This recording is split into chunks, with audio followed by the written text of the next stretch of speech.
They didn't call her by her name, not once. Not when she was brought forward, not when her father spat on the dirt and said, "She's yours now," and not when the townsfolk laughed like it was some cruel game. They just said the heavy one, the girl with too much meat, the burden. Her name was Clara, and if anyone had asked, she would have told them she liked to sew, that she sang when no one was listening, and that she believed in stories where love didn't come with conditions. But the town of Elmsfield didn't believe in stories, just trade. And when her father's debt grew too big and his shame too loud, he offered her like cattle to the first man who'd take her without payment. That man was dressed in worn clothes and carried no weapon. His face was quiet, unreadable. A Lakota warrior with no tribe behind him. Just a satchel, a blanket over his shoulder, and eyes that didn't flinch when the crowd jeered. Clara didn't cry. Not when the rope was placed in her hand instead of his. Not when he turned without a word and started walking toward the horizon. Not even when her father muttered, "You were never a wife anyway." She just walked behind the stranger, her face burning, her heart louder than her footsteps. They reached the edge of town before she dared speak. "You don't have to take me," she whispered. "I'd understand." He stopped, turned, looked her in the eyes like no one had in years. "I don't take," he said, voice low but sure. "I choose." Then he pointed to the sky, where a hawk circled once before soaring east. "That's where I'm going. If you want, you can come too." Clara blinked. Was this another test? Another cruel joke? But there was no smile on his face, no mockery in his tone. Just invitation. Just calm. So she nodded. And they walked. The town disappeared behind them, swallowed by dust and distance. She didn't know his name, didn't know where they were headed. But for the first time in her life, the silence around her didn't feel like punishment. It felt like space. Space to breathe, space to begin. And though her hand still trembled from the shame of being given away, it rested a little easier in the crook of her arm, carrying something she hadn't touched in years. Hope. They reached a small ridge by sundown, where cedar trees leaned like sentinels against the pale sky. He built a fire without asking for help, then handed her a thick fur blanket and a strip of dried meat, nodding once as if to say, "Eat if you wish." Clara sat cross-legged, unsure if she should speak. But the silence wasn't harsh. It felt sacred, like words would disturb something older than either of them. He didn't treat her like a chore, didn't glance at her like a man forced to carry shame. He looked once at her hands, red from the cold, still trembling, and placed a flat stone near the fire, motioning for her to warm them. That was the first kindness. The second came when he finally spoke. "I'm called Thalo," he said, staring into the fire. "I left my people 2 winters ago. Some say I am ghost-walked. Some say I carry bad luck." Clara dared a glance. "And what do you say?" Thalo paused, then shrugged. "I say I'm still walking." She nodded slowly. That made sense to her. She too had been walking her whole life, only in circles, around judgment, around hunger, around the way people saw her body before they saw her soul. But tonight, none of that followed them here. The fire popped and cracked, and the stars came out like tiny bells in the sky. She told him her name. He repeated it softly, like he was tasting it. Clara. It was the first time in years it hadn't sounded like a punchline. She swallowed thickly and asked, "Why did you take me?" He didn't answer right away. When he did, his voice was different, quieter than before. "Because when they laughed, you didn't cry. And when they handed you off, you stood tall. That's not shame. That's strength." Her throat closed. No one had ever said that, not even in passing. She blinked fast, staring at the fire. When he rose and walked a little way into the woods, she watched him go, wondering if he would come back. But he did, carrying a pine branch covered in snow. He laid it beside her like a pillow, then settled down on the opposite side of the fire, arms crossed, eyes closed. No expectations, no weight, just peace. Clara curled into the blanket, her cheek against the pine, and for the first time since childhood, her body didn't feel like a burden. It felt like hers, warm, worthy, welcome. The next morning, Clara awoke to the scent of sweet smoke and the sound of a blade scraping wood. Thalo sat across from her, whittling a branch with quiet focus, a pot of water steaming gently beside him. No command to rise, no barked orders, just space to exist.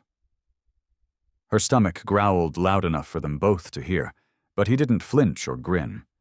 He simply handed her a warmed strip of cornbread wrapped in a linen square, as if he'd known hunger was her shadow. As she ate, she watched him carve. "What are you making?" she asked, crumbs on her lips. He didn't look up. "A shape that tells the truth." That puzzled her, but she didn't press. Not yet. They rode most of the morning without speaking, the snow beneath the horses' hooves muffling time itself. Around midday, he slowed near a stream half covered in ice and dismounted. Clara hesitated. "Do you live here?" He shook his head. "Not live." "Stop." She slid down behind him, wincing as her boots hit the ground. He noticed, nodded toward a log, and she sat. That's when he placed the carving in her lap.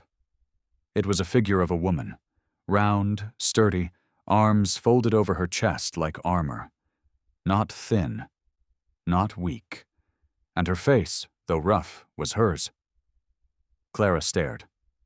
"Why?" she whispered. Thalo sat beside her but kept his eyes forward. "So you remember?"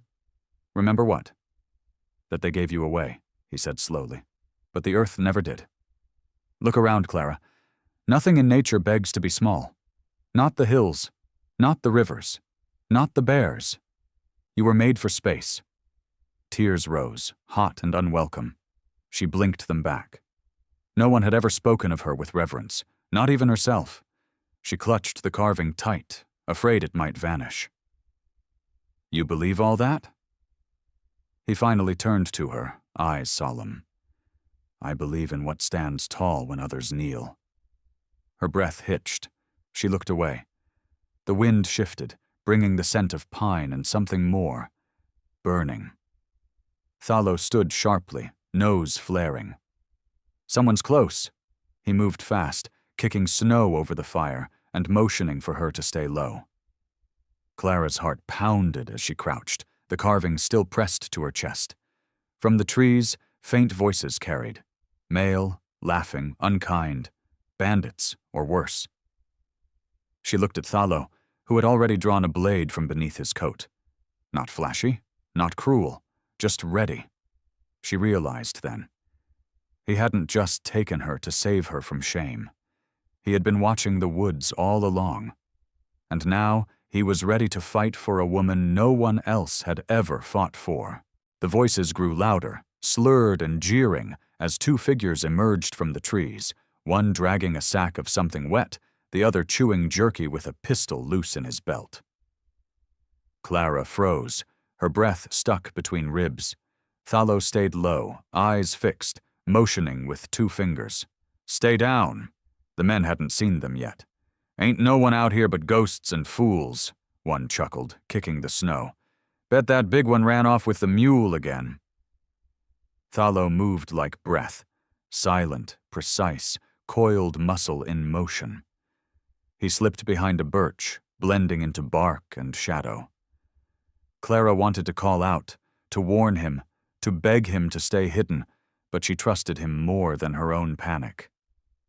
The two strangers stopped just feet from where she crouched. One sniffed. "Smoke?" The other turned, right toward her. His eyes narrowed. "Well now." She stood, not brave, but unwilling to hide. The smaller man grinned wide, revealing rotted teeth. "Ain't that a prize? What you doing all out here, sweetheart? Snow ain't no place for—" His words stopped when Thalo appeared behind him and pressed the edge of his blade to the man's throat. "Walk away." His voice was low thunder. Clara had never seen anyone freeze that fast. The second man reached for his pistol, too slow. Thalo kicked his hand, the gun tumbling into snow. "Next time," he said, "reach for your life, not your weapon." The men scrambled, slipping, swearing, dragging each other away without even a threat thrown back. Clara stood, fists clenched, eyes wide. Thalo retrieved the gun, emptied it, and tossed the pieces into the stream. Then he turned to her, jaw tight. "They'll come back." Clara nodded. "Then we leave."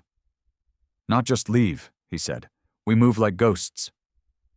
That night they rode through thickets, crossed creeks, followed owl calls instead of stars.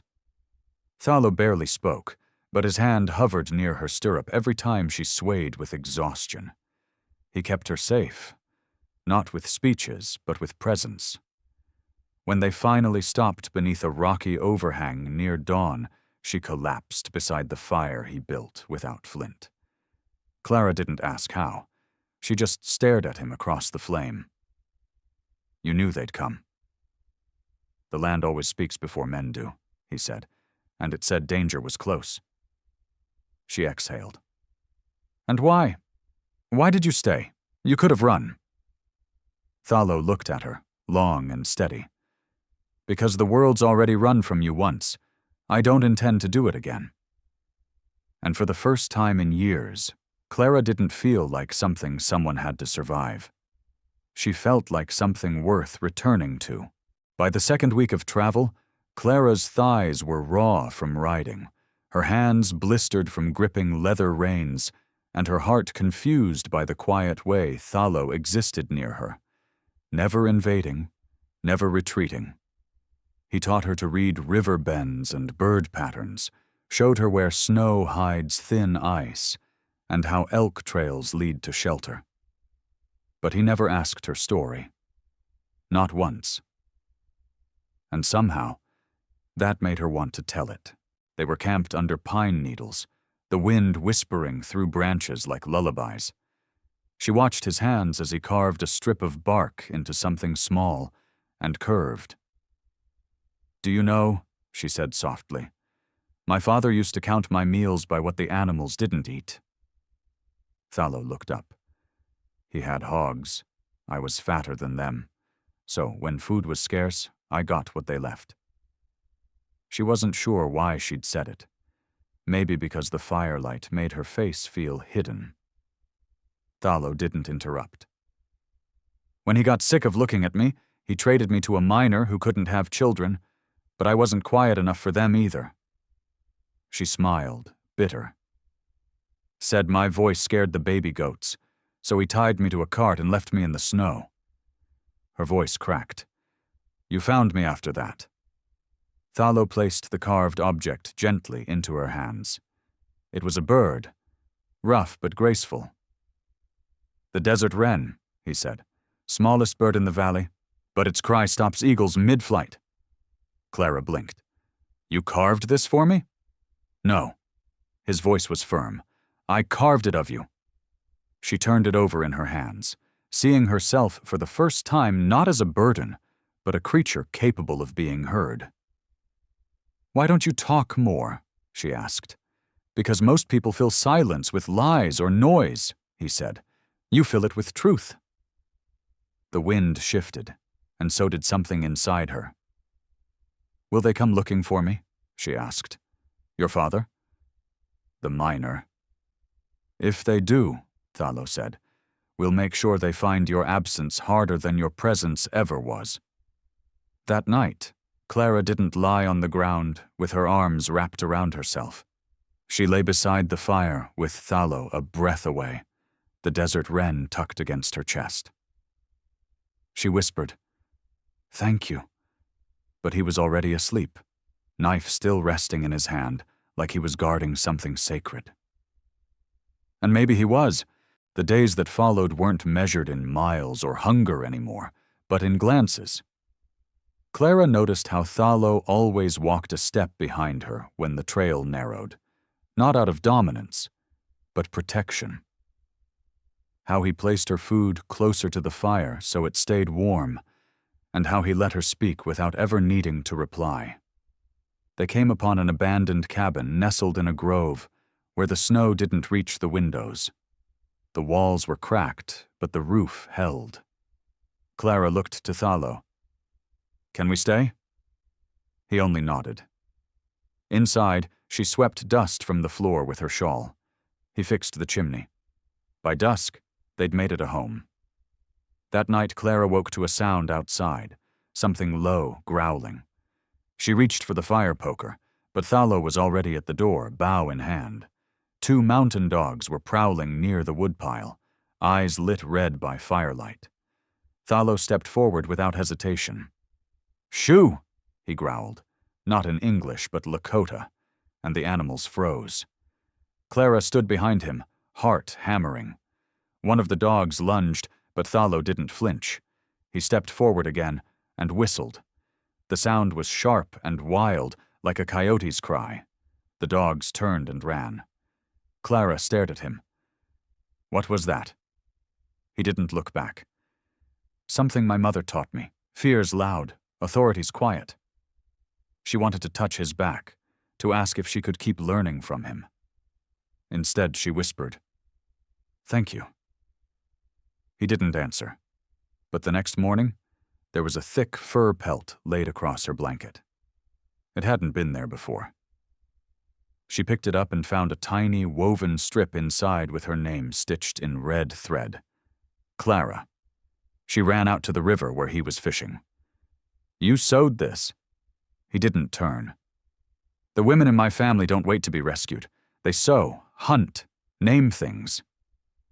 She stood beside him, her voice lower. "Then let me learn. Let me help."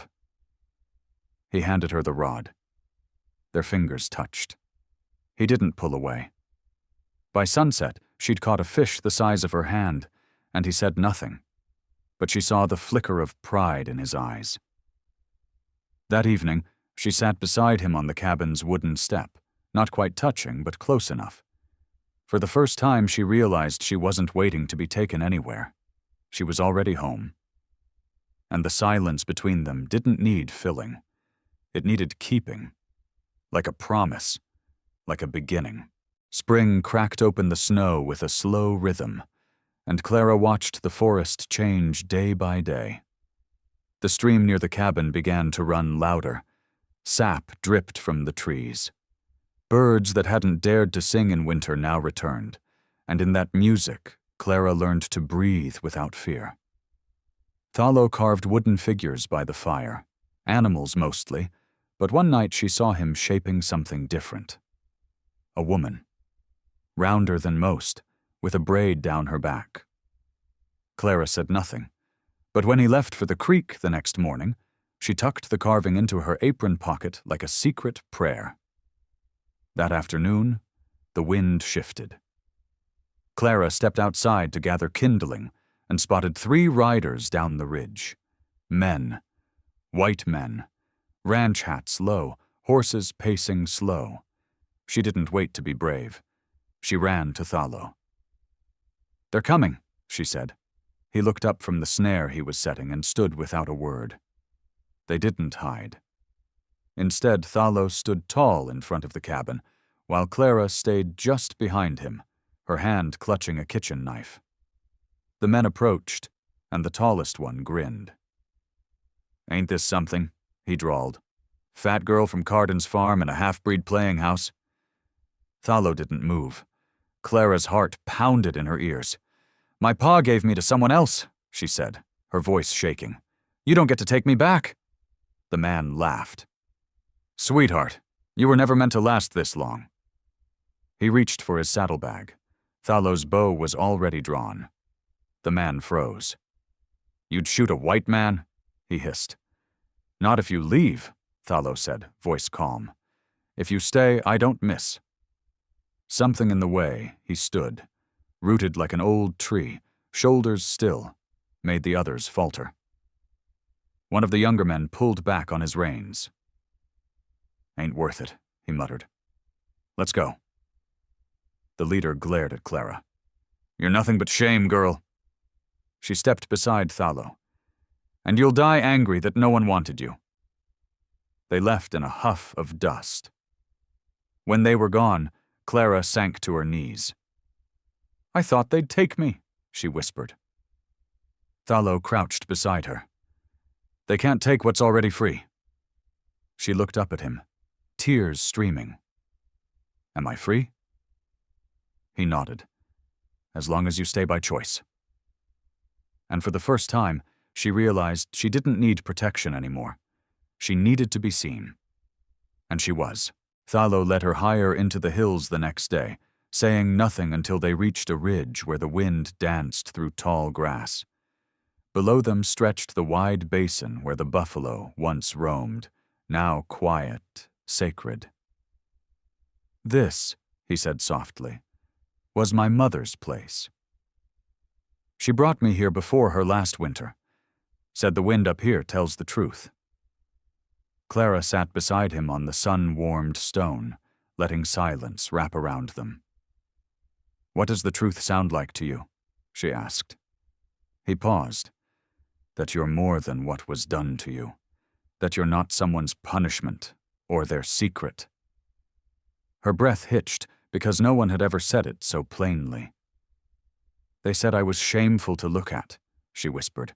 "That no man would want me unless he was broken too." Thalo didn't look away. "Then let them stay blind. You're a woman of strength, not apology." She touched his hand, the one calloused from work and gentle in silence. "Why do you live alone?" she asked. "Because I wanted to be loud in the ways that don't hurt," he answered. "To live without needing to prove anything." They sat that way until the sky blushed with dusk. On the way down, Clara stopped suddenly. "Thalo?" He turned. "If I asked you to keep me, not protect me, not save me, but keep me, would you?" He didn't smile, didn't speak right away. Then he reached into his shirt and pulled out a red cloth pouch, small and worn. From it, he took a thin ring carved of bone and pressed it into her palm. "This was my father's," he said. "I've never offered it before." Clara's fingers trembled. "Then I'd like to wear it, not as proof I'm yours, but that I chose you." As night fell, they walked back in silence, hand in hand. Inside the cabin, Clara lit the fire, and Thalo stood by the door, watching her move with quiet awe. There was no ceremony, no one to witness it but the stars and the wood smoke. But when she slid the ring onto her finger and turned to him, he said, "This home is yours now." And she replied, "Then let it be a home we build together, not one we hide inside."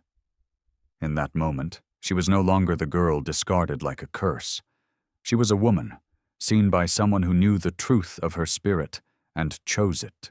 The days that followed were stitched with slow grace, meals cooked side by side, wood chopped in rhythm, laughter that started low but came easier each morning. Clara no longer flinched at her reflection or shrank when her sleeves slipped. Thalo never asked her to change, never told her to be less or more. He simply made space for her voice, her fears, her joy. One morning she found an old shawl of his mother's folded by the hearth, embroidered with Lakota symbols. "It's for you," he said. "If you wear it, the wind will carry your name across these hills." She wept then, not because it was beautiful, but because it was the first thing ever given to her that wasn't out of pity.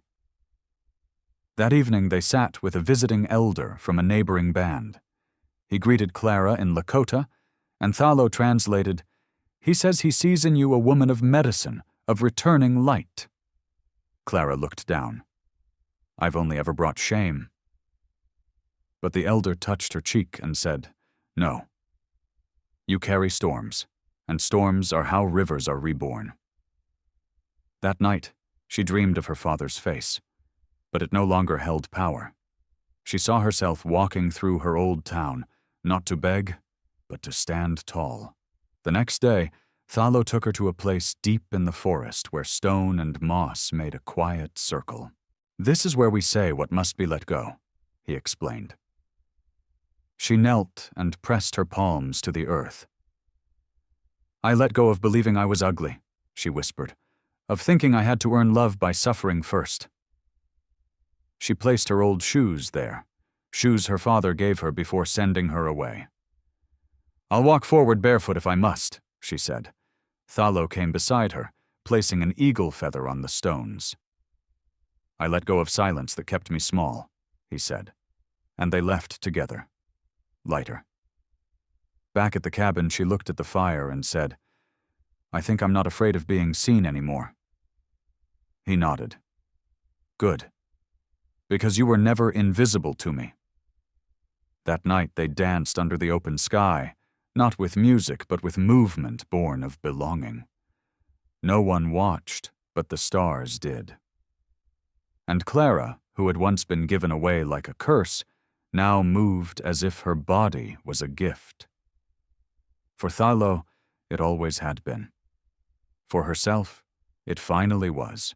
They married without a preacher, without witnesses, without rings, just the two of them, beneath the same cottonwood where Clara had once stumbled into his arms.